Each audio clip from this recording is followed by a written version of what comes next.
오늘 의지해서 어떤 한 사람이 되시렵니까? 라는 제목으로 말씀을 증거해 주십니다. 말씀 안에서 많은 은혜 받으시기 바랍니다.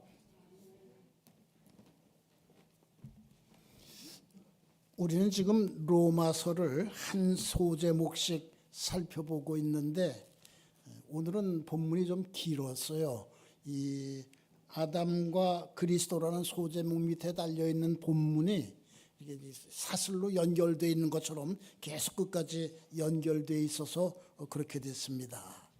성도들이 끝에 가서 좀 지치지 않을까 이렇게 염려했는데 끝으로 갈수록 소리가 더 커지고 또렷해지더라고요. 감동을 많이 받았습니다. 그리고 늘 드리는 말씀이지만 찬양대 귀한 은혜 감사합니다. 전에 한번 이런 말씀 드린 일이 있어요.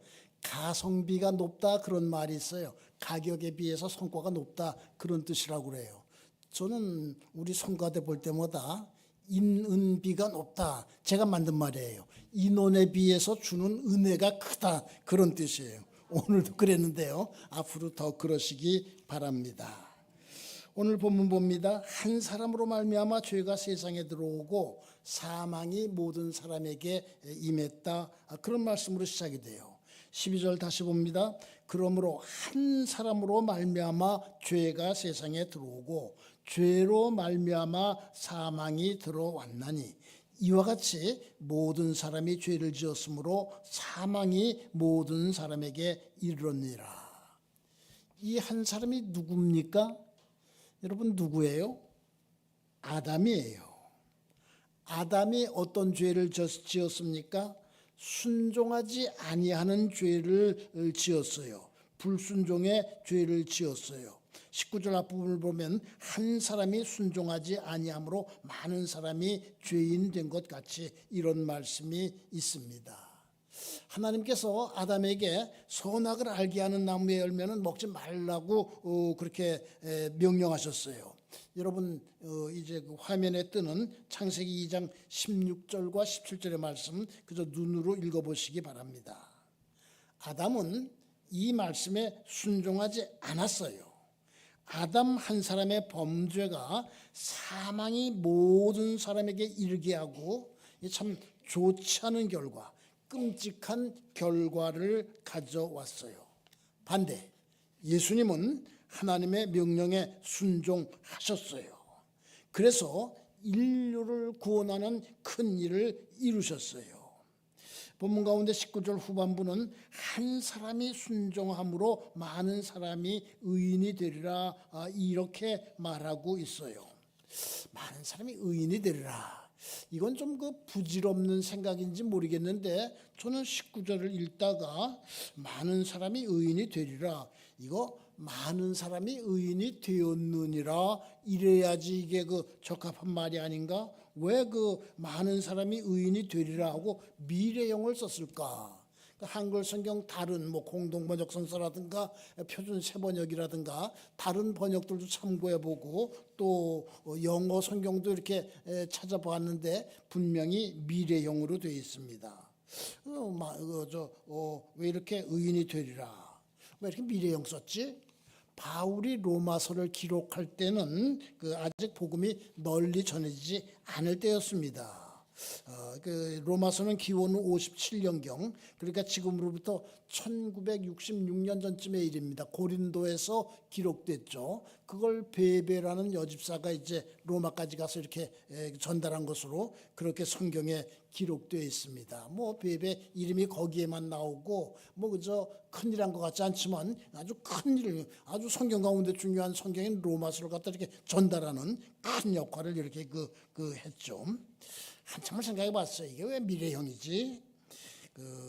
이미 많은 사람들이 의인이 됐지만 앞으로도 지금 예수를 믿지 않고 있는, 아니 예수를 모르고 있는 북한 동포들, 중국의 14억, 또 용산교회가 네팔 선교에 힘쓰고 있는데 거기는 힌두권이죠. 또 이슬람권 선교가 앞으로 큰 과제입니다. 그 이슬람권 사람들도 의인이 되는 역사가 일어난다 이런 뜻일 것이다. 그래서 미래형을 썼을 것이다 그렇게 그 혼자서 생각해 보았습니다. 성경을 읽다 보면 뭐 그런 의문이 생기고 답을 찾기 위해서 애쓸 때가 있어요.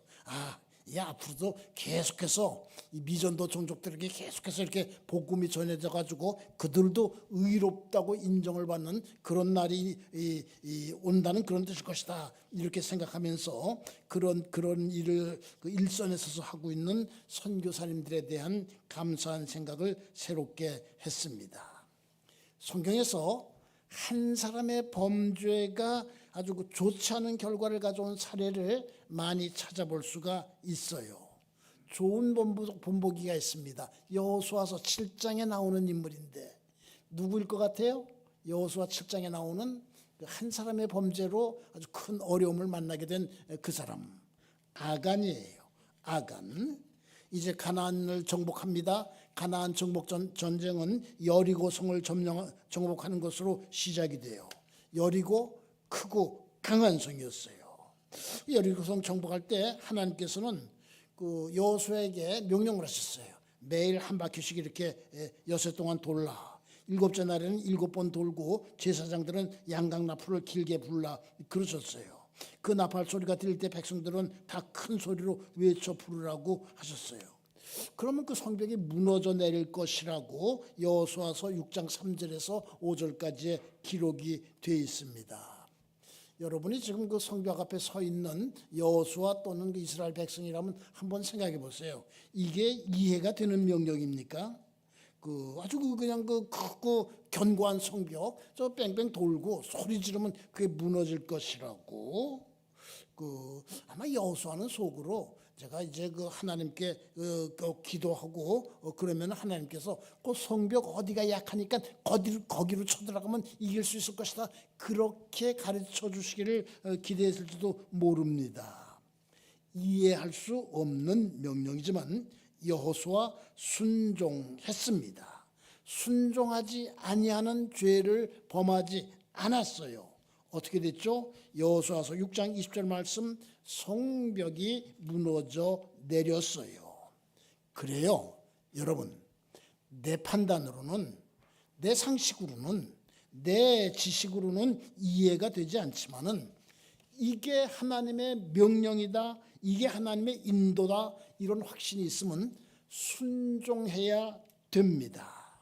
순종해야 됩니다. 그럴 때 놀라운 복을 받게 됩니다. 원하는 일이 이루어집니다. 큰 열매를 거둘 수 있습니다. 여러분 각자 자기가 살아온 길을 돌아보세요. 정말 그렇구나 하는 그런 것을 많이 깨달을 수 있을 것입니다. 저는 지금까지 살아온 길을 이제는 뭐 이렇게 짧지 않은 그런 세월을 살아왔는데 돌아볼 때 그걸 많이 발견하게 됩니다. 참 내 마음엔 맞지 않고 참 나는 잘 이해가 되지 않지만은 이게 그 하나님의 인도다. 이러한 그 마음이 있어서 그 길로 갔을 때 나중에 참 잘했다. 이 길로 걸어오길 잘했다. 그렇게 그 고백하게 되는 그러한 체험들이 많이 있습니다. 여리고성 다음에 정복해야 되는 성이 무슨 성이에요? 아이성입니다. 아이성은 어떤 성이에요? 작은 성이었어요. 작은 성이었어요. 정탐꾼들이 정탐하고 돌아와서 보고를 합니다. 그 백성들 다 올라가게 할 필요 없어요. 그저 2-3천 명만 올라가면 정복할 수 있을 거예요. 여호수아 어떻게 했어요? 3천 명 보냈어요. 그런데요, 크게 패했어요. 전사자들이 많이 생겼어요. 그 성경 보면 그 전사자들 숫자가 나와요. 백성들의 사기가 그냥 뚝 떨어져 버렸어요. 여호수아서 7장 5절을 보면 백성들의 마음이 녹아서 물같이 되어버렸다고 아주 사기가 뚝 떨어져 버렸습니다. 왜 그렇게 됐죠? 아간 한 사람의 범죄 때문이었어요. 한 사람의 범죄 때문이었어요. 전리품 가운데서 귀한 것들을 이렇게 훔쳐서 땅속에 파묻었습니다. 한 사람의 범죄가 이렇게 아주 무서운 결과를 가지고 오는 것입니다. 신약 성경에는 어떤 사람이 있을까 찾다가 사도행전에서 데메드리오라는 사람을 찾아냈습니다. 데메드리오가 누구죠? 에베소의 은장색이었어요. 아데미 신상의 모형을 만들어서 이렇게 돈을 버는 그런 사람들이에요. 오늘날에도 이 종교를 이용해서 돈을 버는 사람들이 참 많이 있죠. 데메드리오가 그런 사람이었어요. 바울이 에베소에서 전도를 합니다. 아주 그 전도가 잘 됐어요. 사도행전 19장 20절 보면은 이와 같이 주의 말씀이 힘이 있어 흥왕하여 세력을 얻으니라 그렇게 기록되어 있습니다. 바울, 사람의 손으로 만든 것은 신이 아니다. 그렇게 가르쳤어요. 데메드리오, 바로 그 데메드리오하고 두고 하는 말이거든요. 이거 안 되겠다. 그리고 사람들을 부추겼어요. 우리가 이 아데미 신상 모형을 만들어서 적지 않은 벌이를 하고 있는데 바울 때문에 우리의 영업이 천해지고 아데미의 신전도 무시당하게 되고 그의 위엄도 떨어지고 있다고 이렇게 선동을 했습니다. 사람들이 그 선동에 따라서 큰 소동을 일으켰죠. 사도행전 19장 29절 보니까는 온 시내가 요란해졌다고 이렇게 기록되어 있습니다. 이 소요 다음에 바울은 에베소를 떠납니다. 데메드리오 때문에 에베소가 혼란에 빠졌어요. 바울의 에베소 전도가 방해를 받았어요. 성지 순례를 할 때 에베소를 들리게 됐습니다. 그 소동이 일어난 데가 연극자인데 그게 남아 있어요. 많이 이렇게 폐허가 됐지만 남아 있습니다. 거기 가만히 있어서 거기서 사람들이 멋모르고 소동을 일으키고 데메드리오는 저 한 구석에 숨어가지고 아주 운명한 미소를 띠고서 그걸 이렇게 바라보고 있는 그런 광경이 눈에 선하게 보이는 것 같았어요. 여러분, 우리가 한 사람 때문에 교회가 어려움을 겪는 일을 종종 보게 됩니다. 목사님, 종종 보게 되는 게 아니라 나 자주 봤어요.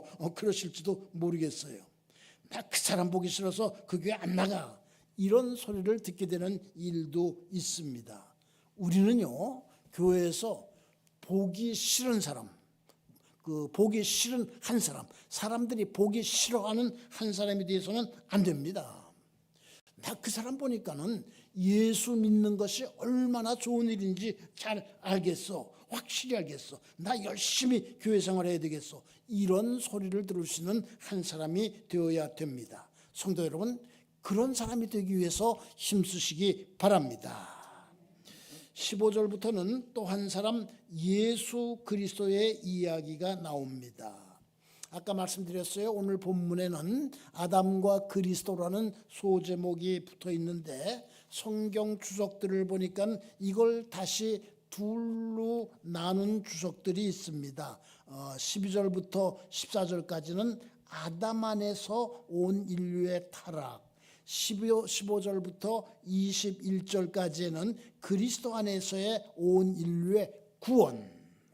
앞에서는 아담 안에서 온 인류의 타락, 뒤에는 그리스도 안에서 온 인류의 구원. 이렇게 다시 분류한 그런 그 주석도 봤습니다. 15절 뒷부분 봅니다. 더욱 하나님의 은혜와 또 한 사람 예수 그리스도의 은혜로 말미암은 또 한 사람 예수 그리스도의 은혜로 말미암은 선물은 많은 사람에게 넘쳤느니라. 이 부분 공동 번역 성경을 보니까 예수 그리스도 한 사람 덕분으로 많은 사람이 풍성한 은총을 거저받았습니다. 이렇게 번역되어 있습니다. 그래요, 우리가 거저받는 걸 은혜라고 부르거든요. 우리는요, 예수 그리스도의 은혜로 말미암은 선물을 받은 사람이에요. 여러분과 저는 예수 그리스도의 은혜로 말씀드렸죠. 값없이 선물을 받은 사람들이에요. 그 선물의 이름이 뭐죠? 구원이에요. 영생이에요. 변화된 삶, 소망이 넘치는 삶, 기쁨의 삶, 온전한 평화가 깃들어 있는 삶, 예수 그리스도의 은혜로, 한 사람 예수 그리스도의 은혜로 우리는 이와 같은 것들을 선물로 받았습니다. 선물 받았으면 가만히 있어야 돼요. 사람들에게 구원과 영생을 선물로 주시는 예수 그리스도를 전하기 위해서 힘써야 됩니다. 예수 그리스도로부터 받은 선물인 소망과 기쁨과 평화가 어떤 것인지 보여주는 본보기들이 되어야 됩니다. 교회는 그런 본보기들이 모여있는 이 모델하우스, 왜 아파트 같은 거 이렇게 지어놓고 이제 입주자들 모집할 때 모델하우스부터 만들어 놓잖아요. 거기 가면 가구도 잘 차려놨어요. 우리는 그런 모델하우스가 돼야 돼요. 평화, 소망, 기쁨 이런 것들이 잘 차려져 있는 그런 걸 보여주는 그런 존재들이 되어야 됩니다. 성경에서는요, 예수 그리스도와 같이 많은 사람들을 구원하는 그런 큰 일을 한 사람들의 이야기가 많이 들어 있습니다. 우선 들 수 있는 사람이 누구예요? 창세기 앞부분 노아. 창세시대에 사람의 죄악이 가득했어요. 마음으로 생각하는 것이 모든 생각이 항상 악했어요. 포악함이 땅에 가득했어요. 모든 혈육 있는 자의 행위가 부패했어요. 하나님께서 어떻게 하셨어요? 그 땅에 있는 것들 다 이렇게 죽게 하겠다고 그러셨어요. 창세기의 기록, 내가 홍수를 땅에 일으켜 무릇 생명의 기운이 있는 모든 육체를 천하에서 멸절하리니 땅에 있는 것들이 다 죽으리라. 이 말씀대로였으면 오늘날 우리가 살아있을 수가 없어요. 그런 가운데서요, 노아 한 사람이 의인으로 당대의 완전한 자로 하나님과 동행하는 사람을 살았습니다. 그 노아 한 사람을 통해서 우선 그의 가족이 홍수에서 건짐을 받을 수가 있었습니다. 그것뿐이에요. 사람들이 생육하고 번성해서 땅에 가득하고 번성해서 오늘까지 이르게 되었어요. 노아 한 사람. 아브라함 한 사람의 순종을 통해서 믿음의 역사가 기록되게 되었어요. 요셉 한 사람을 통해서 이스라엘 족속 그 무서운 기근에서 살아남을 수가 있었습니다. 신약에서는 누구를 들까? 바울을 들고 싶어요. 근데 바울이 다른 때 바울이 아니라 예루살렘에서 체포돼서 지금 황제의 재판을 받기 위해서 로마로 호송되고 있는 바울. 알렉산드리아 배를 타고 가는데 그 배에는 276명이 타고 있었다고 성경에 기록되어 있습니다. 큰 배였던 것 같아요. 유라굴로라는 광풍을 만났어요. 배가 바람에 밀려 쫓겨가게 됐습니다. 짐을 바다에 풀어버리고 배의 그 기구들도 바다에 내버렸습니다. 이 배에 항해하는데 필요한 모든 도구들로 다 이렇게 내버렸어요. 여러 날 동안 해도 별도 보이지 않고 큰 풍랑은 그대로 있었어요. 사도행전 27장 20절 보면은 이때의 형편을 두고 구원의 여망마저 없어졌더라. 여망, 남은 소망 그런 뜻이죠. 이렇게 기록하고 있습니다. 사도행전 27장 보면은 참 그 표현이 아주 눈에 보여주는 것처럼 생생합니다. 어떻게 이렇게 자세하게 실감나게 기록할 수 있었는지. 사도행전 누가 기록했어요? 누가가 기록했습니다. 누가는 의사고 또 역사가로도 이렇게 나옵니다. 또 문필가라고도 하는데 이거 보면 참 명기자였다. 그냥 아주 생생하게 우리들에게 전해주고 있거든요. 오늘날 우리나라에도 참 이런 명기자가 있었으면 참 우리들에게 도움이 되겠다. 그런 생각들을 가져봤습니다. 그때 바울이 어떡합니까? 그렇게 다들 이제 절망에 빠져가지고 그냥 이제 어쩌지 못할 때 바울이 어떡하죠? 사람들에게 안심하세요. 우리는 반드시 한숨에 걸릴 것이에요. 이렇게 격려했어요. 음식 먹게 했어요. 그 배에는 백부장도 있었어요. 선장도 있었어요. 선주도 있었어요. 근데 그 배를 갖다 그때 실제로 이끈 사람 누구예요? 바울이에요. 그때 바울의 신분이 뭐예요? 죄수였어요. 나설 수 있는 처지가 아니었어요. 근데 바울은 죄수이기 이전에 하나님을 믿는 신앙인이었어요. 하나님의 사자로부터 너와 함께하는 자를 다 내게 주셨다 하는 그런 말씀을 들은 사람이었어요. 사도행전 27장 24절에 기록되어 있습니다. 교회는요. 내가 이 나라를, 이 시대를, 이 지역사회를 너희에게 맡겼다. 이런 하나님의 음성을 들을 수 있어야 됩니다. 바울이 없었더라면 그 배에 타고 있던 사람들 276명 어떻게 됐을까요? 살 수가 없었을 거예요. 바울의 격려 또 구체적인 지시를 통해서 그들은 멜리데 섬에 상륙해서 목숨을 건질 수가 있었어요. 이 한 사람의 역할이 이렇게 큰 겁니다. 여러분, 또 성도는요, 집안을 나가서는 가문을 믿음으로 이끄는 한 사람이 되어야 됩니다. 제게 박 목사님이라는 아주 친한 친구가 있어요. 지금 많이 아픈데 강화도 옆에 교동도라는 섬이 있어요. 지금은 그게 다리로 연결되어 있는데 옛날에는 배 타고 건너가야 되는데 그 교동도 출신이에요. 강화에서 평생 목회하고 은퇴를 했습니다. 이분이 몇 번 저에게 이런 얘기를 했어요. 우리 할아버지 한 분 덕분에 우리 박씨 집안이 예수 믿고 구원을 받게 됐어. 우리 집안에 목사, 장로, 권사가 합해서 60여 명이 되는데 우리 할아버지 한 분 때문이야. 내가 목사가 된 것도 우리 할아버지 덕분이야. 그런 얘기를 두어 번 한 일이 있습니다. 그 할아버지가 박동엽이라는 분인데 교동도에서 만호라는 벼슬, 그렇게 높지 않은 벼슬이라고 합니다. 그 벼슬을 하고 있던 분이라고 해요. 그 교동도 앞바다에 교동도를 이렇게 건너가다 보면 왼쪽에 쌍녀라고 이렇게 두 개 솟은 암초가 있습니다. 1865년의 일입니다. 그러니까 지금부터 158년 전의 일입니다. 하루는 보니까는 그 암초에, 쌍녀 암초에 서양배 한 척이 이렇게 좌초되어 있었습니다. 그래서 이 박동엽 만호가 가서 배를 갖다가 이제 이렇게 수리해주고 식량을 제공하고 이렇게 또 물을 제공하고 그래가지고 그 선원들을 도와주고 잘 돌아갈 수 해줬다고 그렇게 전해지고 있어요. 그 배에 누가 타고 있었냐면 토마스 선교사님이 타고 있었다고 그래요. 우리나라에 들어오려다가 그 다음 해 일인데 대동강물에서 들어오려다가 제네럴 셔머너 타고 들어오려고 그러다가 충돌이 일어나서 목숨을 잃은, 그래서 한국 개신교 최초의 순교자 이런 이름을 가지고 있는 분인데, 이분이 평양으로 들어가기 전에 먼저 서울, 그때 한양으로 들어오기 위해서 배를 타고 강화 앞바다로 이렇게 왔었다는 그런 이야기가 전해집니다. 이게 공식적인 기록에는 아직 찾아지질 않고 있는데 전후를 살펴보면 그런 가능성은 있다, 그렇게들 이 얘기를 하고 있습니다.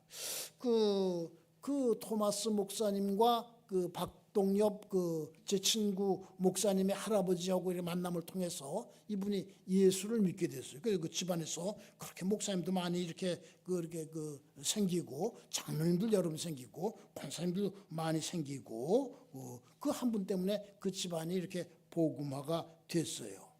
이 박동엽 만호의 손자 가운데 박두성이라는 분이 있습니다. 박두성, 여러분 혹시 그 이름 유명한 분인데, 여기저기 이름이 많이 나오는 분인데 어떤 분인지 아세요? 한글 점자를 만든 분입니다. 시각장애인들을 위해서 한글 점자 만든 분이에요. 그래서 이 박동엽 손자 박두성 선생이 만든 한글 점자를 훈맹정음이라고 그래요.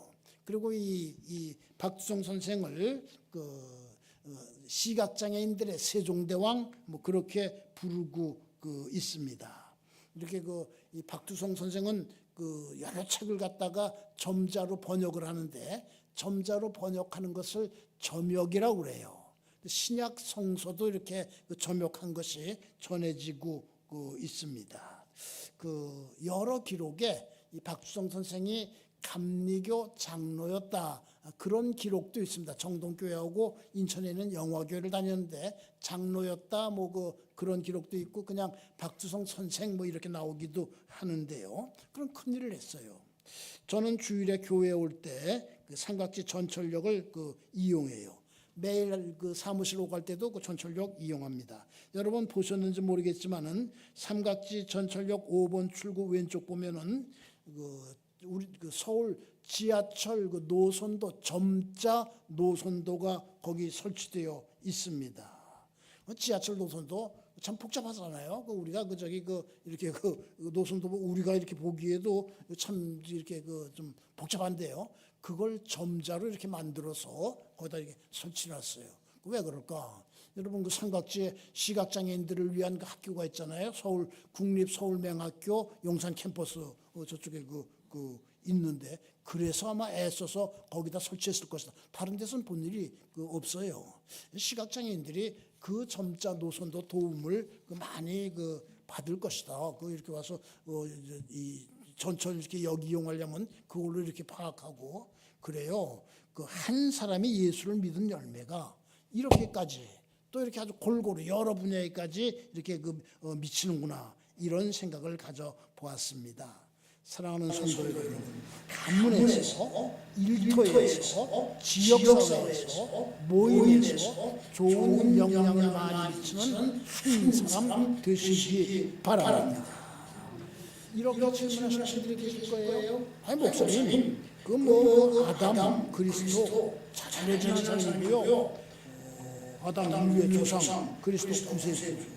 그리고 목사님 노아 말씀하시고 바울 말씀하시는데 성경에 나오는 위대한 인물이고 아간, 데메비리오 좋지 못한 일이 했지만은 그래도 성경에 기록돼서 많은 사람들이 잘 알고 있는 그런 인물인데 여러분과 저도 한 사람이라고 하는데 저는 잘 알려지지 않은 한 사람이에요. 무명의 한 사람이에요. 경우가 다르지 않습니까? 그렇게 질문하실지 모르겠습니다. 아니에요. 성도 여러분 한 분 한 분이 모두 중요한 한 사람이에요. 나는 분명히 한 사람이야. 보잘것없는 사람이야. 내가 맡은 일은 아주 작고 보잘것없어. 이런 생각할 때가 있어요. 그런 생각해서는 안 됩니다. 그러면요. 자기가 이거 해야 되는데 이거 참 하기 싫어. 보잘것없어. 그런 생각 기다리게 됩니다. 그런 생각 버려야 됩니다. 성경에 달란트 비유가 나와요. 어떤 사람이 타국에 갈 때 종들에게 달란트 맡겼어요. 5달란트 받은 자, 2달란트 받은 자, 그거 가지고 장사해서 그만큼 남겼어요. 1달란트 받은 자 어떻게 했어요? 감췄어요. 주인이 돌아왔을 때 5달란트 받은 종, 2달란트 받은 종은 칭찬을 많이 받았어요. 1달란트를 받아 묻어두었던 종은 바깥 가운데로 내쫓겼어요. 궁금증이 생겨요. 1달란트 받은 종은 왜 그렇게 했을까? 다른 사람들은 그거 가지고 나가서 열심히 일하고 하는데 이 사람은 왜 묻어버렸을까? 그죠? 여러 가지 이유가 있겠죠. 그냥 막연한 상상이면 성경 읽으면서 그런 상상해보는 것도 재미있는 거예요. 이 사람이 혹시 다른 사람들한테는 5달란트 주고 2달란트 주면서 나는 왜 1달란트밖에 안 주는 거야? 그래서 심통이 나서 그러지 않았을까? 그런 생각도 이렇게 해보게 되는데요. 그런데 분명한 것은 1달란트 받은 종도 열심히 일했다면요. 칭찬을 많이 받았을 것이 분명합니다. 더 받았을 거예요. 너는 다른 종들보다 적게 줬는데 불평하지 않고 열심히 일했구나 그러면서 더 많은 상을 줬을 거라고 나는 믿고 있어요. 자기가 맡은 작은 일에 최선을 다하는 한 사람들이 모인 공동체가 건전한 공동체예요. 강한 힘을 가진 공동체예요. 그런 성도들 한 사람 한 사람이 모인 교회가 사회로부터 인정 칭찬을 받습니다. 하나님께 영광을 돌리는 교회가 됩니다. 용산교회 그런 교회가 되기 바랍니다. 큰 집에는요 금그릇도 있어요, 은그릇도 있어요. 그것뿐만 아니라 나무그릇, 질그릇도 있어서 귀하게 쓰는 것도 있고 천하게 쓰는 것도 있어요. 질그릇이 불평하지 않고 깨끗하게 하면 귀히 쓰는 그릇이 될 것입니다. 성경 말씀 큰 집에는 금그릇과 은그릇뿐만 아니라 나무그릇과 질그릇도 있어 귀하게 쓰는 것도 있고 천하게 쓰는 것도 있나니 그러므로 누구든지 이런 것에서 자기를 깨끗하게 하면 귀히 쓰는 그릇이 되어 거룩하고 주인의 쓰임에 합당하며 모든 선한 일에 준비함이 되리라. 얼마나 좋아요. 고린도후서 4장 7절에 보배를 가진 질그릇이 나와요. 우리가 이 보배를 질그릇에 가졌으니 이는 심히 큰 능력은 하나님께 있고 우리에게 있지 아니함을 알게 하려 함이라. 용산교회 보배를 가진 질그릇과 같은 한 사람 한 사람이 모인 교회가 되기 바랍니다. 우리가 맡고 있는 작은 일을 최선을 다해서 정성스럽게 감당하는 그런 한 사람들이 되어야 됩니다. 예전에 중학교 1학년, 2학기 국어학교 갔었을 때 현의 연극이라는 그런 수필이 실려 있습니다. 어느 문학 강습에 갔더니 수필 강의를 담당하는 그 강사가 거기 현의 연극이 아주 참 좋은 수필이니까 그것도 읽고 그런 수필 쓰시라고 그렇게 얘기하는 걸 들은 일이 있는데요. 그 내용 기억하는 분들이 계실 거예요. 딸이 예술제에서 연극에 출연하게 되었다면서 연습을 하느라고 늦게 옵니다. 휴일에 이렇게 연습하러 학교에 가기도 합니다. 예술제 날 엄마가 가봤어요. 숲속의 대장간이라는 연극인데 토끼가 나옵니다. 동네 여인도 나옵니다. 대장간 주인도 나옵니다. 딸이 어디에 있나 찾아봤더니 나오지 않아요. 잘 찾아봤더니 무대 배경에 숲이 있는데 거기에 나오는 그 풀잎 가운데 하나입니다. 양쪽에 이렇게 풀잎 그림을 갖다가 이렇게 들고서 가끔 흔드는 그게 전부예요. 뭐 대사 한마디도 이렇게 없습니다.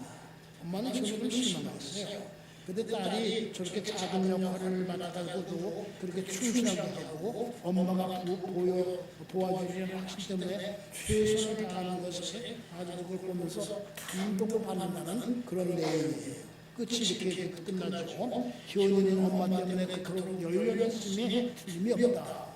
우리는요, 내가 맡은 일이 풀잎과 같은 것이거든. 아니 풀잎보다 더 작은 것이라도 하나님 때문에 최선을 다하는 그런 한 사람들이 되어야 됩니다. 여러분 그렇게 되시기 바랍니다. 찬송가 597장 가사가 우리에게 큰 교훈을 줘요. 이전에 주님을 내가 몰라 영광의 주님을 비방했다. 지극한 그 은혜 내게 넘쳐 날 불러주시니 고마워라. 나 받은 달란트 얼마론가 나 힘써 그것을 남기어서. 몇 달란트 받았느냐가 중요한 게 아니에요. 그 힘써 그걸 남기는 것이 중요해요. 갑절로 주님께 바치오면 충성된 종이라 상 주시리. 천하고 무능한 나에게도 귀중한 직분을 맡기셨다. 공감 가는 고백이죠. 천하고 무능한 나에게도 귀중한 직분을 맡기셨다. 그 은혜 고맙고 고마워라. 이 생명 바쳐서 충성하리. 나 하는 일들이 하도 적어 큰 열매 눈앞에 안 배워도 주님께 죽도록 충성하면 생명의 면류관 얻으리라. 생명의 면류관 얻으리라. 우리가 이렇게 믿으면서 주어진 일에 최선을 다할 때 하나님 기뻐하실 거예요. 여러분과 저를 칭찬하실 거예요. 큰 상급을 주실 거예요. 오늘 본문에 한 사람이라는 말이 무난히 많이 나옵니다. 8번 나올 거예요.